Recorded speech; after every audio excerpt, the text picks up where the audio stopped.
Here I have HUAWEI Ascend Mate, and today I'm going to show you how to perform factory reset operation on this device. So firstly you should go to settings, then you should go to all, then go to the backup and reset, select factory data reset, then tap reset phone. You can also erase internal storage.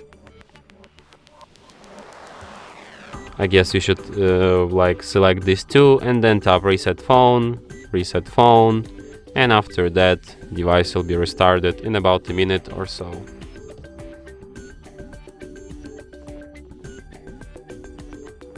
And that's it. Thanks for watching. If you find this tutorial useful, don't forget to hit that like button and subscribe to our channel.